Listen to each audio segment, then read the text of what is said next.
নবী বলছেন সব উম্মত জান্নাতে যাবে, যারা আমি মুহাম্মদকে অস্বীকার করে তারা জান্নাতে। এবার খেয়াল করেন, সাহাবায়ে কেরাম প্রশ্ন করলেন, ইয়া রাসূলুল্লাহ আপনাকে অস্বীকার করে কারা, একটু জানতে চাই। এখন নবী জবাবটা কি দেয় শুনেন। সাহাবায়ে কেরাম বললেন, ইয়া রাসূলুল্লাহ আপনাকে অস্বীকার করে তারা কারা? নবী জবাব দিতে গিয়ে বললেন, মান আতাআনি দাখালাল জান্নাহ, যে আমার অনুকরণ করে ইত্তেবা করে ইতাআত করে জান্নাতি। প্রশ্ন কি করছে, আপনাকে অস্বীকার করে কারা? নবী যে প্রথম কথাটা বললেন, প্রশ্নের জবাবের লাগে খবরই নেই। চট্টগ্রামের এক জমিনে চরমনের সৈয়দ ইসহাক রাহমাতুল্লাহ আলাইহি বয়ান করতেছিলেন। হুজুরে বরিশাল্লা ভাষায় বয়ান করে, চট্টগ্রামের মানুষ একজন দাঁড়ায় কয় নবুজি। কি কয় এটি বুঝি না, হুজুরেও বুঝে না উনি কি কয়। হুজুরে পাশের লোকের কয় কি কয়, হুজুর আপনার কথা বলে বুঝে না। চুপ করতে কয়, আমি তো দেখতেছি হেদায়েতের আলো দেখা যাইতেছে। ওই বয়ানে এমন কান্না যে চট্টগ্রামের মানুষ কান্না করেছিল, সবাই তার হাতে হাত দিয়া বলে হুজুর আমাদের তওবা পড়ায়া দেয়। সব জায়গায় চালাকি আর বেয়াদবি চলে না, সাবধান। কোরআন হাদিসের ওয়াজ চলবে সারা রাত 2-1 ঘন্টা চলবেই তো। 2 ঘন্টা চা না পান করলে, পানি না পান করলে কি হইব? পাগল হয়ে যায়। বিড়ি করে না, বিড়ির জন্য পাগল। দেখেন না রোজার মাস, ইফতারি খাইয়ে একামতের আগে 1 বিড়ি লাগবেই। পান করে না কয় 2 খিলি লাগবেই। সারাদিন পাগলের মতো আসিল। রোজা কদ্দুর আল্লাহর জন্য হইছে আল্লাহু আলাম। হায় হায় হায়। এরপরে মাহফিল হইব, দিনের মাহফিল, বেহেশতের বাগান, মানুষ কোরআনের রস শুনবে। আর এক জায়গায় মিলাইছে মার্কেট, হ্যাঁ নারী পুরুষ সমানে, জাহান্নামের আর এক বাগান। কি মাহফিলে হয় না? কেন মার্কেট কেন? আচ্ছা 2-1টা মার্কেট দোকান থাকতে পারে, অনেক দূর থেকে লোক আসছে, একটু কিছু ক্ষুধা লাগলে খাবে, এই তো। কিন্তু এমন দোকান কেন যে মহিলারা হ্যাঁ আইয়া এরপরে ঘুরবে, যুবকরাও ঘুরবে? কারণ কি? এই কবিরা গুনাহ ওই মার্কেটে হইতেছে, আর এটা হইলো বেহেশতের বাগান। ওই গুনার দায়ভার কে নিবে? বক্তা না কমিটি? কে নিবে? আল্লাহ ভালো জানেন। এগুলি বলি মাত্র, এগুলি কি সম্ভব? হ্যাঁ, একটা জায়গায় সম্ভব। এই চট্টগ্রামের কান সজা গলারা শুনে নাও, একটা জায়গায় সম্ভব।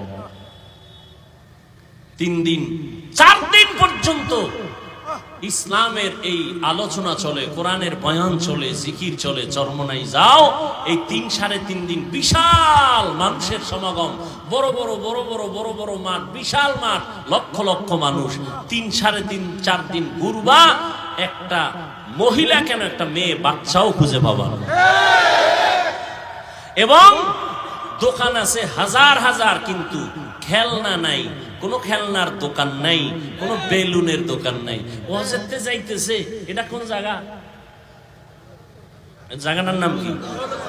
এন্ড বয়ান পরে বাড়ি যাইব, হ্যাঁ একজনে বেলুন, কেউ কইতো নাই, লোক ওয়াজে বেলুন লই আইছি, মোনাজাত এটা চাইছিলাম তো, আল্লাহ জায়গায় দিয়ে লইছে। নিমক হারাম, মূর্খ কোথাকার। ওয়াজে আসছো বেলুন কিনতে, বেলুন কিনতে আসছো, ওয়াজের প্যান্ডেলে খেলনা কিনতে আসছো।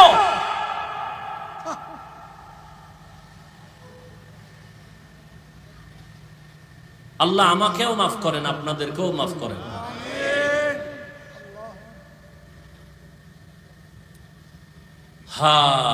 হাদিসের তরজমান একটু খেয়াল করেন, অনেক ঝামেলার সমাধান আছে হাদিসটার মধ্যে।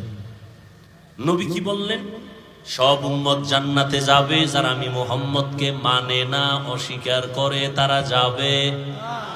সাহাবায়ে কেরাম বললেন, নবী একটু বলবেন আপনাকে কে মানে কে মানে না?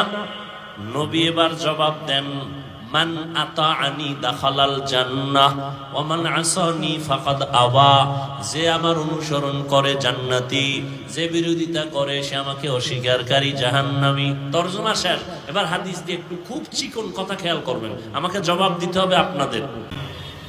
সাহাবায়ে কেরাম বললেন, রাসূল বলেন, কার আপনাকে অস্বীকার করে মানে না?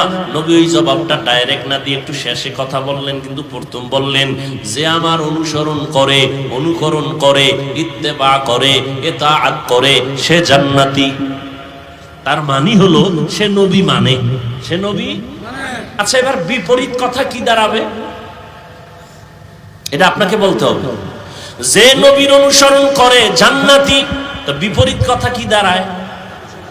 যে নবীর অনুসরণ করে না সে নবী মানে। কিন্তু নবী এ কথা বলেন নাই। তো নবী কি বলছেন এই পয়েন্টটা খেয়াল করেন। নবী বলছেন শেষে, মান আসানি ফাকাদ আবা, যে আমার বিরোধিতা করে সে আমাকে অস্বীকারকারী হিসাবে জাহান্নামে যাবে। আমার অনুসরণ করে না সে আমাকে অস্বীকার করে, নবী এটা বলেন নাই। বরং নবী বলছেন যে আমার বিরোধিতা করে সে আমাকে অস্বীকারকারী হিসাবে জাহান্নামে যাবে। এখান থেকে কি বুঝলেন? দুইটা পয়েন্ট বুঝলাম। নবীর অনুসরণে যারা নাই এরা দুই দল। এরা কয় দল? নবীজির অনুসরণ যারা করে না এরা কয় দল? দুই দল। এক দল দরদি আর এক দল বিরোধী। এক দল দরদি আর এক দল বিদ্রোহী আর এক দল আগ্রহী। আচ্ছা, একটু উদাহরণ দেই। কথার কথা একজন যুবকের জিজ্ঞাসা, এই যুবক, নবীজির মহব্বতে দাড়ি রাখো না কেন, টুপি পরো না কেন? খেয়াল করেন, যুবক কয়, হুজুর আসলেই নবীজির মহব্বতের আদর্শের দাড়ি রাখা দরকার, টুপি পরা দরকার, পারি না, চেষ্টা করি, একটু দোয়া করেন। এরকম নাই? এবার জবাব দাও, এই ছেলেটা কি বিদ্রোহী না আগ্রহী, বিরোধী না দরদি? তারে গালি দেওয়া যাবে? যাবে না। আর এক যুবকের এদিক দিয়ে জিগাইলাম, কথার কথা, তুমি আবার আমার দিকে মনে করেন আমি তোমারই কইছি। একজনের ধরলাম, এই যুবক, তুমি নবীর আদর্শে দাড়ি রাখো না কেন? আমার কথাটা শেষ না হতে চুম্বুকের মতো বলে, না রাখলে অসুবিধা কি? এরকম বেয়াদব আছে না? আর একটু চালাক হইলে কয় দাড়ির মধ্যেই কি ইসলাম? ও ভাই, পোশাক পরো না কেন? না পরলে অসুবিধা কি? পোশাকের মধ্যেই কি ইসলাম? আগ্রহী না বিদ্রোহী? রাসূলের আদর্শের বেলায় বিদ্রোহীর আর এক নাম হলো বেঈমান। এই জন্য ভালো করে মনে রাখবেন, যে দাড়ি রাখে না তারে গালি দেওয়া যাবে না, যে দাড়ি পছন্দ করে না তাকে ছাড় দেওয়া যাবে না, যে নামাজ পড়ে না তাকে গালি দেওয়া যাবে না, যে নামাজ পছন্দ করে না তাকে ছাড় দেওয়া যাবে না, সুযোগ পেলেই জুতার বাড়ি। আগ্রহীর নাম মুমিন, বিদ্রোহীর নাম বেঈমান। আগ্রহী আজ না কাল হেদায়াত পাবে, বিদ্রোহীর কপালে হেদায়াতও আসবে না। বুঝেননি? একটা উদাহরণ আগে দিতাম, এখনো দেই।